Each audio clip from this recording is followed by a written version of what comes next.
사도행전 10장 9절로 23절까지 말씀 보겠습니다.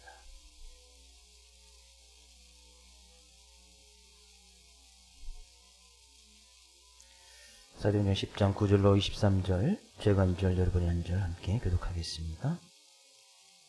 이튿날 그들이 길을 가다가 그 성에 가까이 갔을 그때에 베드로가 기도하려고 지붕에 올라가니 그 시각은 제6시더라.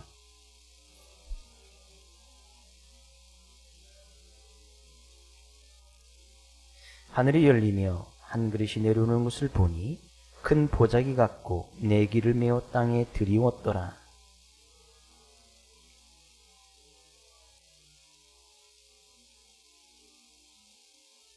또 소리가 있으되 베드로야 일어나 잡아먹으라 하거늘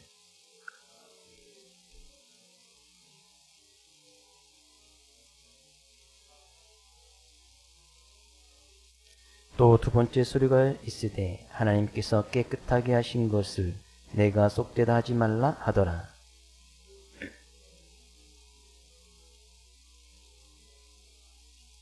베드로가 본 바 환상이 무슨 뜻인지 속으로 의아해 하더니 마침 고넬료가 보낸 사람들이 시몬의 집을 찾아 문 밖에 서서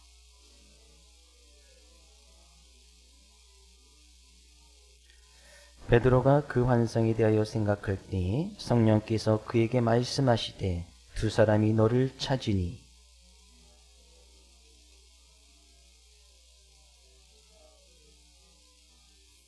베드로가 내려가 그 사람들을 보고 이르되 내가 곧 너희가 찾는 사람인데 너희가 무슨 일로 왔느냐.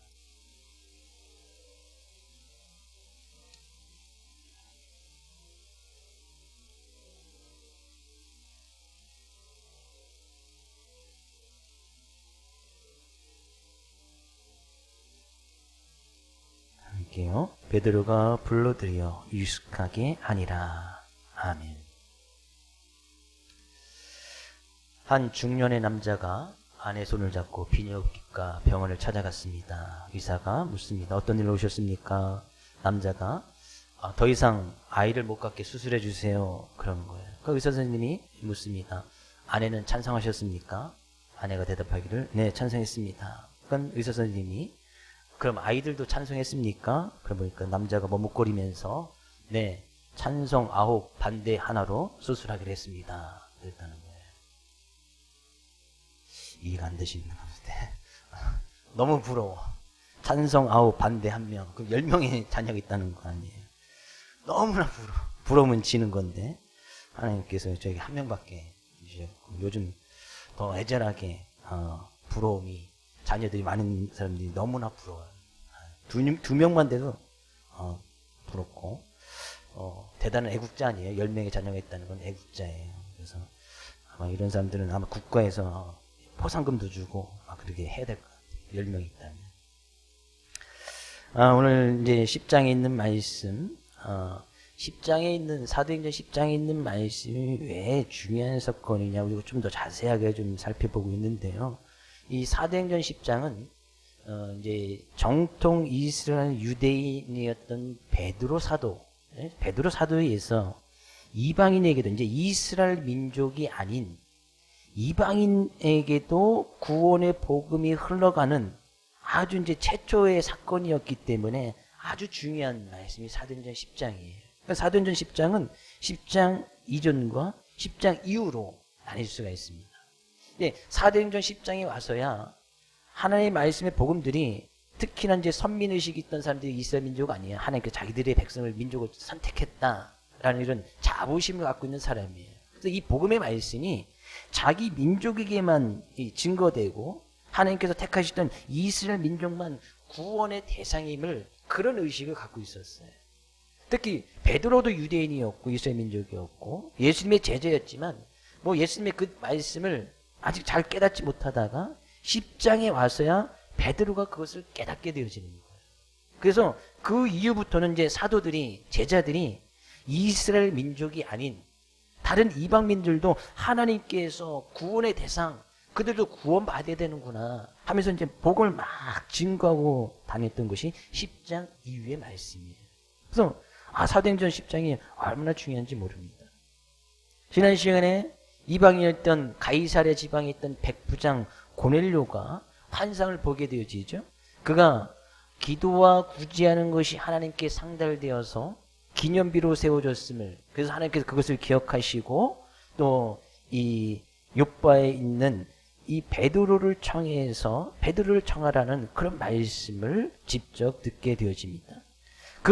이 환상을 보고 이 고넬료가 자기 하인 2명과 병사 1명을 욥바로 보내게 되어지고, 그곳에 이제 체류 중이었던 베드로를 모셔오기 위해서 이 하인 2명과 병사 1명을 보냅니다.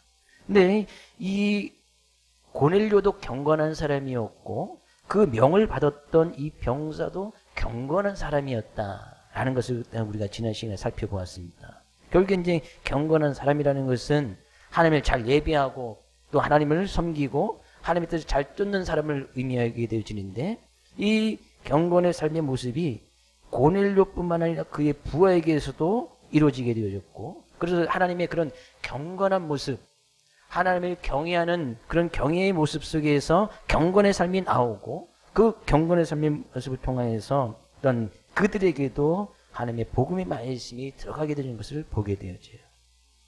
고넬료의 명을 받고 집안 하인들과 병사가 이제 그 명령을 받아서 이제 밤새도록 그 이튿날 구절을 이렇게 시작하고 있습니다. 이튿날 그들이 길을 가다가 그들이 분명히 그 전날 저녁 때쯤 출발했을 텐데 그 이튿날 거의 욥바에 도달하게 되어지는 거예요.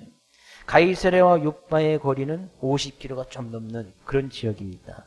그들이 아마 밤새도록 걸어가면서 잠깐 쉬는 것 외에는 밤새도록 걸어갈 그런 시간이에요.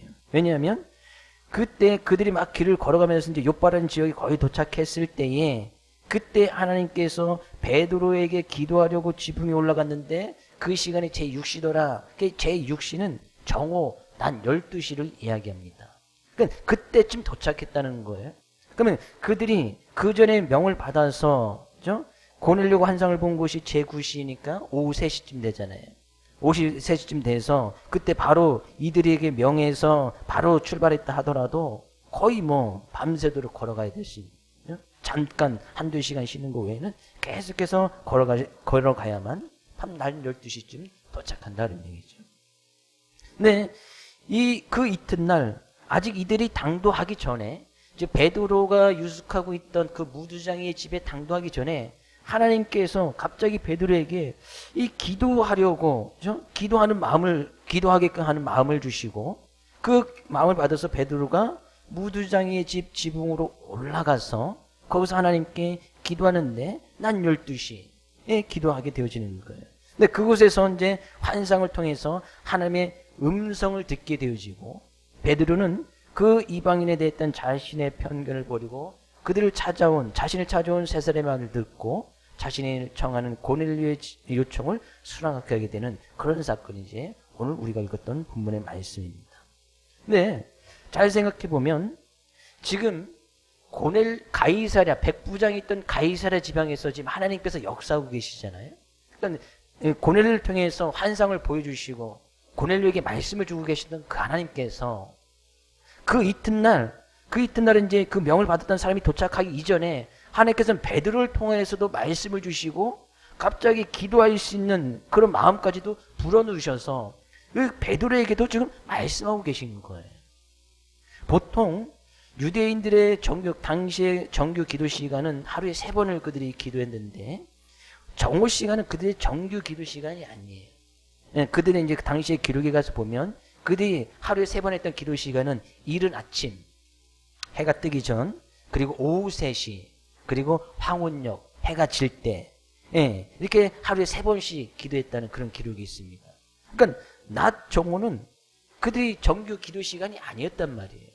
근데 하나님께서 갑자기 베드로에게 기도하고 싶은 마음을 그 베드로에게 막 주셔서 하나님께 그런 마음을 주시니까 그 무두장이 자기의 지금 거하고 있는, 유숙하고 있는 무두장의 집에 지붕으로 올라가서 거기서 기도하게끔 하신 거예요. 지금 하나님께서는 가이사랴 전혀 이제 50km가 넘게 떨어지는 그 속에서 백부장을 통해서 역사하신 그 하나님께서 지금 전혀 다른 요빠라는 지역에서 하나님께서 베드로를 통해서 지금 역사하고 계신 거예요. 시간 차이도 나죠. 바로 이제 그 전날, 그죠? 지금 9장 9절 말씀 이전에 그 전날 하나님께서 고난을 통해 말씀하신 그 하나님께서 그 다음날 이튿날 베드로를 통해서도 지금 말씀하고 계신 거예요. 우리는 이것을 통해서 알 수가 있습니다. 하나님께서는 장소가 어딘지 간에 상관없이 어느 곳에서도 지금 역사하고 계시고 함께하고 계시고 주의 말씀을 주고 계시더라는 얘기죠. 가이사랴든 요빠든 상관이 없습니다. 거리가 아무리 떨어져 있어도 또 시간차도 나잖아요. 그 전날 역사하셨던 하나님께서 오늘 지금도 역사하고 계신 거예요. 그리고 뭐 24장 25절 그 위에 가서 보면 그 이튿날 또 베드로가 이 고넬료 집에 방문했을 때 거기에 많은 지적들과 고넬료의 가족들이 만나서 그들도 만나게끔 하시는 거예요. 이건 또 어떻게 보면 본문 말씀을 중심으로 보면 그것은 그 다음 날이죠. 내일이란 말이죠.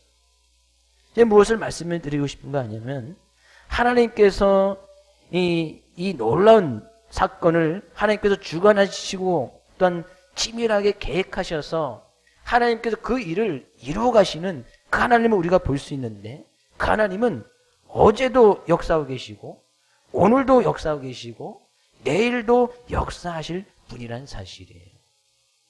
성경에 가서 보면 아브라함의 하나님, 이삭의 하나님, 야곱의 하나님이라는 표현이 종종 나올 때가 있습니다. 우리는 잘 아시죠? 아브라함의 아들이 이삭이고 이삭의 아들 중에 한 명이 야곱이잖아요. 그는 아브라함 때 역사하시던 하나님은 그의 후손인 이삭 때도 하나님이 되어주셨고 그의 후손이었던 야곱에도 하나님이 되어주셨고 그들은 하나님을 그렇게 불렀어요. 아브라함의 하나님, 이삭의 하나님, 야곱의 하나님 이렇게 불렀단 말이죠. 그것은 과거 이스라엘 조상들에게 함께 하셨던 하나님께서 조금 더 변함없이 이스라엘 백성 가운데 현재도 함께 해주시고 그 하나님은 영원토록 내일도 역사하여 주실 것을 일깨워 주시기 위해서 하나님을 그렇게 부르게끔 하셨다는 거예요. 우리는 본 말씀들 통해서 있지요. 가이사랴에서 어제 역사하셨던 하나님께서 오늘 지금 베드로에게 지금 역사하고 계시고 내일 고넬료 집에서 또 역사하고 계시는 거예요. 그런 하나님은 우리의 삶 가운데도 마찬가지죠. 성경은 하나님의 말씀은 인간에 대한 하나님의 구원의 역사를 전해주는 책입니다. 하나님께서 어떻게 우리에게 구원의 놀라운 은혜를 허락해 주십니까? 그래서 기록해놓은 책이 또 성경이기도 하죠. 근데 그 역사는 현재의 이야기가 아니에요. 우리가 사도행전만 봐도 가장 우리가 성경 가운데서 접할 수 있는 가장 최근 성경에서 접할 수 있는 가장 최근의 이야기가 사도행전이잖아요. 사도행전 이외에는 성경에 기록이 없으니까 성경에 들어가지도 않았고 네, 사도행전이 쓰여졌을 때만 해도 벌써 2000년 전 이야기란 말이죠. 예수님께서 오시던 해가 그 해가 기준으로 그때부터 이제 1년이 되잖아요. 예수님께서 이 세상에 오신 날이 1년이잖아요. 예수님께서 오신 절은 BC가 되어지고 예수님께서 오셨던 그 해를 기준으로 해서 1년이 된단 말이죠. 예수님께서 돌아가시고 나서 사도행전에 쓰여졌을 때는 한 60년, 70년 그때 이후에 쓰여진 거란 말이죠. 거의 지금으로 봐도 2000년 전 이야기가 사도행전 이야기예요. 속담을 빌리자면 호랑이 담배 피던 시절 그 얘기 아니겠습니까? 근데 그 이야기가 지금 우리에게 과거에 그렇게 역사하셨던 하나님께서 지금 현재를 살아가고 있는 우리에게도 역사하시는 하나님, 그 하나님께서는 지금도 우리와 함께 하실 것이고 그 하나님은 우리가 내일을 살아갈 때도 미래에도 함께 해주시는 하나님이시다는 얘기예요. 성경 이야기하죠. 과거에 우리를 도우시던 하나님, 에베네셀의 하나님. 그 하나님은 지금 우리와 함께 하신다. 임마누엘 하나님, 임마누엘 뜻이 우리와 함께 하신 하나님. 그런 하나님께서 우리의 미래를 준비하신다. 여호와 이레의 하나님. 그래서 참된 우리가 성경을 우리의 생명처럼 여기는 이유가 바로 여기에 있습니다. 내가 오늘 하나님의 말씀을 믿어서 나의 삶을 하나님께 의지하고 나갈 때에 수천 년 전에 지금 성경 속에 역사하셨던 하나님께서 우리의 현재뿐만 아니라 내일도 책임져 주시며 나를 위해서 지금 함께 하실 것을 믿는 그 믿음이 있기 때문에 성경 우리를 정말 생명처럼 귀하고 소중하게 여기는 거예요. 하나님은 과거 속에만 계신 하나님이 아닙니다. 역사 속에만 갇혀 있는 분이 아니란 말이죠. 이스라엘 지역에만 그 지역만 하나님만 택하여서 그들에게 구원을 할 것인 그 내용이 아닙니다. 그 하나님은 지금 현재 우리와 함께하고 계신 거예요. 그 하나님 지금 앞으로 함께 하실 것이라는 사실이죠. 그래서 그리스도인은 이 세상의 그 어떤 것보다도, 어떤 가치인 것보다도, 어떤 소중한 것보다도 더 가치 있고 소중한 내일을 기대하고 소망하고 살아가는 사람이 바로 그리스도인이다. 왜? 내일도 함께 하시는 하나님을 믿고 나가기 때문에. 그리스도인은 현재 자기 자신에게 다가오는 내일의 삶의 소중함을 아는 사람이 그리스도인이다. 그런 얘기죠. 물론 어제도 대단히 중요합니다. 오늘은 더 중요하고요. 그러나 내일이 없다면 어제와 오늘의 가치는 아무런 의미가 없다는 사실이에요. 혹 오늘 밤에 나의 코끝에서 호흡이 끝나버리면 모든 것이 다 끝장나버리고 끝장이 아니냐라고 반문하실 분도 있지 모르겠지만, 그러나 오늘 밤 잠자리에서 우리의 호흡이 끝난다 할지라도 우리는 반드시 내일이 있다는 얘기죠. 영원한 생명이 시작되는 영원한 내일, 영원한 미래가 있기 때문에, 영생을 시작하는 바로 내일이 있기 때문에 그 내일을 허락하기 위해서 예수 그리스도께서 이 세상에 오셨고 십자가의 제물이 되어주셨고 우리 위해서 돌아가실 뿐만 아니라 다시 부활하셔서 우리가 다시 영생을 살아갈 수 있는 그 부활의 소망을 허락해 주셨다는 사실이에요. 우리는 그런 하나님께 지금 예배하고 있는 겁니다. 우리와 지금 함께하고 계신 이 시간에 우리의 예배를 기쁘게 받으실 그 하나님을 믿고 그 하나님을 예배하는 거예요. 그 하나님을 믿고 나갈 때 내일도 우리와 함께 하실 그 하나님을 소망하고 기대하면서 살아간단 말이죠. 이것이 여러분과 저의 믿음이 될 수 있기를 주의 이름으로 축복을 드립니다. 하나님은 성경 속에만 갇혀있는 하나님이 분명히 아닙니다. 역사 속에 2000년 전, 수천 년 전에만 계신 하나님이 아니라는 사실이에요. 그런 하나님의 진정으로 경외하고 두려워할 때 고넬료와 그의 부하들이 경건한 사람이 되어졌던 것처럼 우리의 삶의 모습을 통해서도 경건의 삶이 나올 수 있다는 거예요. 과거의 하나님이면 지금 경건할 필요가 없죠. 하나님께서 이미 과거에 끝났는데 지금 뭐하러 그 하나님을 경외고 경건한 삶을 살아갈 필요가 무엇이 있겠습니까? 근데 그 하나님은 지금 앞으로도 내일도 우리와 함께 하신다는 사실이에요. 그런 하나님의 역사하심 속에서 베드로가 환상을 보게 되어지는데 어떤 환상을 보게 되어집니까? 11절 위에 가서 볼까요? 하늘이 열리며 한 그릇이 내려오는 것을 보니 큰 보자기 같고 내기를 미어 땅에 들이웠더라. 그 안에는 땅에 있는 각종 네 발 가진 짐승과 기는 것과 공중에 나는 것들이 있더라. 또 소리가 이르되 베드로야 일어나 잡아먹으라 하거늘 베드로가 이르되 주여 그럴 수 없나이다. 속되고 깨끗하지 아니하는 것을 내가 결코 먹지 아니하이다. 이런 일들이 3번 있었다라고 이야기를 해요.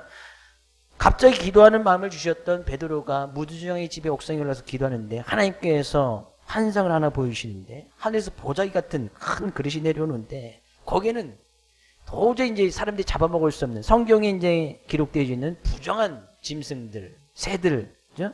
그런 것들이 가득 들어져 있는 거예요. 근데 하나님께서 먹지 말라고 금하셨던 그런 짐승들이나 새들이 있었거든요. 근데 그런 것들이 있는 거예요. 그러니까 유대인 입장에서 보면 저걸 결코 먹을 수가 없는 거예요. 근데 하나님께서 음성이 들려오고 있을 그것을 잡아먹으라 이야기하는 거예요.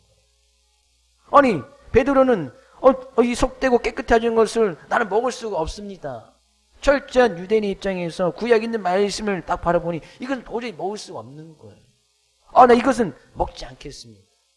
그렇게 이야기했는데 그 똑같은 것이 그때 하나님께서 깨끗하게 하신 것을 내가 속되게 하지 말라라는 음성을 듣게 되어지고 그와 똑같은 일이 3번이 반복되었다고 성경은 기록하고 있어요. 물론 우리는 성경 통해서 이미 알고 있겠지만 이 환상 속에서 베드로가 부정하다고 간주한 짐승과 새들은 실은 이방인을 상징하는 그런 거였습니다. 이방인을 상징한 것이었습니다. 당시 베드로를 비롯한 이스라엘인들은 이방인들을 정말 부정한 존재로 여전히 간주하고 있었단 말이죠. 철저한 유대인의 입장에서. 그래서 이런 환상의 의미는 하나님께서 이스라엘 백성들을 죄에서 구원하셨듯이 이방인에도 이제는 죄 역사하심, 죄를 씻어주시고 그들을 받아들이기를 꺼리지 말고 그들도 하나님의 구원의 반열 속에 들어가 있음을 깨닫게 하기 위함인데, 그것을 보았음에도 불구하고 베드로의 반응이 너무나 웃깁니다. 17절 말씀 가서 볼까요? 베드로가 본 바 환상이 무슨 뜻인지 속으로 의아해 하더니, 그 환상을 봤던 똑같은 음성이 3번씩이나 들리자 보니까 베드로 자신이 보고 들은 환상과 음성이 무슨 뜻인지 의아해했다. 여기서 이제 의아해했다는 것은 정말 당황했다, 당혹스럽다라는 그런 의미를 갖고 있습니다. 베드로는 똑같은 내용의 환상과 음성을 3번씩이나 되풀이해 보고 들었음에도 그것이 무엇을 의미하는지 깨닫지 못해 무척 당황스러웠다는 거예요. 왜 하나님께서 이런 말씀을 주셨을까? 자기는 철저히 그런 말씀 이제 잘 지키고 왔는데 너무나 당혹스러운 거예요. 너무 당황했단 말이죠. 이방인에 대한 자신의 잘못된 편견을 일깨워주고 있다는 사실을 베드로는 아직까지 전혀 이해식하고 못하고 있었다는 얘기예요. 자, 우리가 이런 환상을 보고 기도를 하고 있던 베드로가 지금 유숙하고 있는 것이 어디예요? 무두장의 집이잖아요. 욥바에 있는 무두장의 집에 지금 머물고 있습니다. 당시에 욥바에서 또 이 하나님께서 베드로를 통해서 역사하심으로 죽었던 이 도르가를 다시 살리는 놀라운 일이 일어났잖아요. 근데 그것에서 무엇보다도 이 도르가라는 이 여인이 베드로를 통해서 자기 집에 머물게 하기를 가장 먼저 원했을 거예요. 근데 베드로는 다른 어느 누구도 아닌 이 무두장이 이 죽은 짐승을 가지고 가죽 공예를 하고 있는 이 무두장의 집에 머물렀다는 것은, 그죠? 그가 잘못된 개그 의식을 가지고 있고 어떤 그 안에 있던 어떤 이 사람들을 차별하는 차별성이나 또 이중인격적인 모습이 하나님의 말씀 안에서 극복되어졌음을 우리가 알 수가 있습니다. 네, 중요한 것은 이 무두장이는 그래도 이스라엘 민족 유대인이었다는 얘기예요. 물론 직업이 뭐 가죽을 만드는 그런 일을 하고 있어서 부정한 것으로 이제 취급되어지긴 했지만 그 또한 어쨌거나 이스라엘 민족이었단 말이죠. 근데 지금 이 온갖 더러운 짐승과 새를 잡아먹으라는 것은 이스라엘 민족이 아닌 다른 완전한 이방인 사람. 이스라엘 민족이 부정하니까 그래도 이스라엘 민족이니까 하나님의 구원을 받아야지 하면서 베드로가 그것을 깨닫고 무두장의 집에 머물러 있었는데 지금은 전혀 다른 거예요. 완전 이방인 이스라엘 민족이 아닌 그들이 정말 이 부정하게 여기고 정말 사람 취급하지 아니하는 그런 이방인 사람들과 함께 하라고 이야기하는 것이죠. 10절에서도 가서 보니까요, 베드로가 기도할 때에 정오쯤 돼서 기도하고 있으니까 점심때가 된 거 아니겠어요? 그가 시장하여 먹고자 하며 사람들이 준비할 때에 그가 이제 시장에서 시장에서 먹으려고 음식을 준비해 줬단 말이죠. 음식을 누가 지금 준비해 주는 거예요? 무두장의 집에 있는 사람들이 준비해 주지 않겠어요? 그럼 그들이 이 부정하게 생각하고 있던 그 사람이 차려준 음식은 역시 부정한 거예요. 그 집에서 지금 먹고 자는 것도 부정한 사람, 베드로도 같이 그런 부정한 음식을 먹고 또는 부정하게 지내고 있는 사람들이 부정하게 생각하고 있는데, 근데 그것을 이제 극복해냈지요. 근데 지금 어떻게 보면 하늘에서 내려온 그 부정하고 더러운 것을 잡아 먹으라 라고 이야기하는 것은 지금 어떻게 보면 사람들이 보통 이제 유대인들이 생각하기에 부정한 음식을 지금 먹고 지내면서 베드로가 지내고 있잖아요. 무두장에서 지내고 있단 말이죠. 근데 하나님께서 보자기에 그릇을 내려서 보내주면서 온갖 더러운 짐승과 새들이 가득한 그것을 잡아먹으라 라고 이야기했던 그 말씀을 최소한 지금 무두장의 집에서 머물고 유숙하고 있는 이 베드로는 깨달아야 되지 않았을까 생각을 해봐요. 근데 아직까지 그 음성을 3번씩이나 듣고도 베드로는 의아해했다. 깨닫지 못하고 있었다.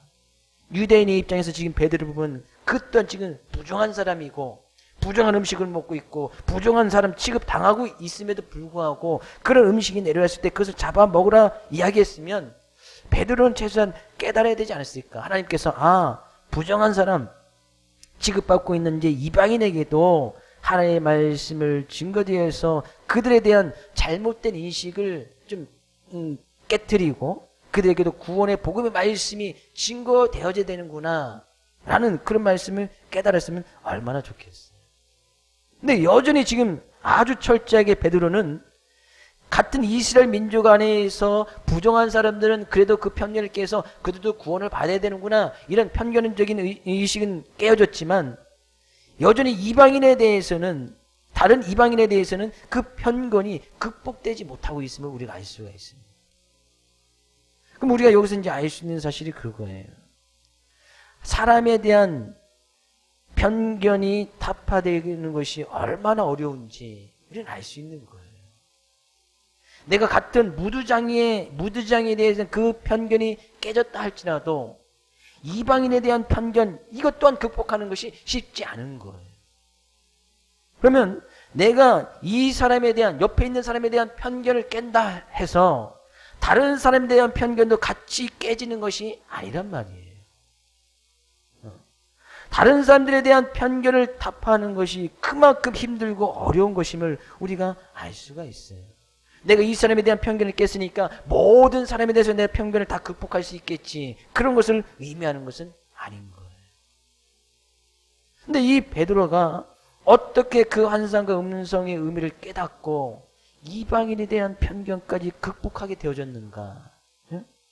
하나님께서 말씀하시네요. 17절 이후에. 베드로가 본 환상이 무슨 뜻인지 속으로 이해하더니 마침 고넬료가 보낸 사람들이 시몬의 집을 찾아와 문 밖에 서서 불러 묻되 베드로라는 시몬이 여기 유숙하느냐 하거늘 베드로가 그 환상에 대하여 생각할 때 성령께서 그에게 말씀하시되 두 사람이 너를 찾으니 일어나 내려가 의심하지 말고 함께 가라 내가 그들을 보내었노라 하시니 마침 그때 베드로가 당혹스러워서 이거 어떻게 해야 되나 그 의미를 깨닫지 못하고 있을 그때에 고넬료가 부했던 그 부하와 종이 마침 동달아서 혹시 이 집에 베드로라는 사람이 유숙하고 있습니까? 라고 물을 때에 성령님께서 베드로에게 이야기합니다. 베드로에게 말씀하시는 내가 두 사람이 너를 찾을 것인데 이르라 내려가서 의심하지 말고 함께 가라 내가 그들을 보내었다. 하나님의 분명한 음성을 베드로에게 들려주시는 거예요. 두 사람이 너를 찾을 것인데 의심하지 말고 함께 가라. 내가 너를 보내었다. 그런 하나님의 말씀을 하나님께서 보내었다고 말씀하시니까 그 말씀을 의심할 여지가 없잖아요. 그래서 그 하나님의 말씀을 거역할 수가 없었습니다. 그래서 하나님께서 보내신 그 사람들을 만나야 했고 그들의 청을 들어주어야만 했다는 얘기죠. 그래서 그 청을 받아들여서 베드로가 그 지시함의 부름을 사용하지 않고 가이사랴로 건너가서 고넬료 가정에 가서 하나님의 말씀을 증거하게 되어져요. 결국 우리는 이 순간에 베드로의 그 잘못된 편견이 완전히 깨진 것을 보게 되어져요. 이방인에 대해서 더러운 음식 어떻게 할까? 당혹스러운 그때 하나님의 음성이 아주 강력하게 들립니다. 야, 의심하지 말고 함께 가. 내가 그들을 보내었어. 그런 하나님의 말씀을 딱 듣는 순간 그 안에 있던 당혹스러움, 의심스러움이 사라지게 되어지고 그 말씀을 따라갈 수밖에 없었고 베드로가 이방인에 대한 하나님께서 부정한 짐승, 부정한 새처럼 여겼던 이방인에 대한 잘못된 편견이 거기서 싹 무너지는 거예요. 성령님의 말씀 속에 성령님께서 말씀하셨다고 이야기하죠. 성령님의 말씀 속에서 베드로는 방금 보고 들은 환상과 음성의 참 의미를 그때서 깨닫게 되어진 거예요. 그래서 그 이방인에 대한 편견을 극복할 수가 있었다는 사실이에요. 우리가 하나님의 말씀을 볼 때에 베드로 자신, 그죠? 그 말씀에 비춰볼 때 베드로는 그 순간 많은 생각이 들었겠지. 베드로 자신을 만드신 하나님께서 이 천지 만물을 창조하셨던 그 창조주시기에 그 하나님은 곧 이방인들도 지으시고 만드신 분이 하나님 아니시겠어요? 하나님께서 이방인들은 그들이 생각했던 이스라엘 민족 왜 사람들은 하나님부터 지음을 받지 않은 사람들입니까? 자기들 하나님 쪽에서 택하여 주셨다면 그들 또한 하나님의 택함을 받은 사람들이다는 얘기죠. 하나님의 놀라운 은혜 아래에서 생각해 볼 때 주님의 면전에서 이 베드로는 3번씩이나 예수님을 부인했던 그런 나쁜 기억이 있는 제자 아니겠어요? 근데 주님께서는 그 부인했던 자신을 용서해 주시고 또한 자기를 제자로 삼아 주시고 사도 삼아 주셨단 말이죠. 근데 그렇게 용서해 준 주님께서 지금 어떻게 보면 자기보다 지금 더 성경은 고넬료와 그의 부하들을 더 경건한 사람이었다라고 이야기하고 있잖아요. 경건한 이방인을 왜 받아주시지 않을까? 그런 이유가 없는 거예요. 갈릴리 하찮은 어부 출신이었던 이 베드로 아니겠어요? 근데 그 하찮은 어부 출신은 베드로 자신을 구원해 주신 하나님께서 지금 자기보다 훨씬 더 나은 백부장, 이 사람 백부장 아니겠어요? 백부장인 이방인을 왜 구원해 주시지 않을 리가 없다. 베드로가 깨달아지는 거예요. 그래서 이 베드로는 그 말씀에 따라 순종할 수밖에 없었고 자신이 가지고 있던 이방인에 대한 편견마저 극복하게 되는 것을 보게 되었습니다. 그래서 베드로가 이방인에 대한 편견을 극복하지 못했던들 이 사도행전의 역사는 이어가지 못했을 것이고 또 사도행전 이 베드로 사도 또한 진정한 예수님의 제자 사도의 반열에 오르지 못했을 것이다 라는 얘기예요. 결국 우리는 이 본 말씀을 통해서 어떻게 이방인에 대한 편견이 깨어졌는가, 그 안에 하나님의 말씀, 성령님께 주셨던 하나님의 말씀을 그가 들었을 때에 그의 마음속에 성령님께 주신 그 말씀의 부흥이 일어났을 때에 그 안에서 잘못된 편견이 깨어지고 극복하게 되어지고 하나님의 말씀 앞에 순종하고 나가게 되어지더라. 우리가 본 말씀에서 다시 한번 깨달을 것은 한 사람에 대한 편견이 다른 사람이나 모든 사람에 대한 편견의 극복을 의미하는 것은 결코 아닌 것을 우리는 기억해야 됩니다. 남편에 대한 편견이 극복했다고 해서 어떤 직장에 있는 동료에 대한 편견을 극복하는 것은 아니다는 얘기죠. 부모나 자식에 대한 편견이 극복되었다고 해서 친구에 대한 편견이 그냥 해소되는 것이 아니다는 얘기죠.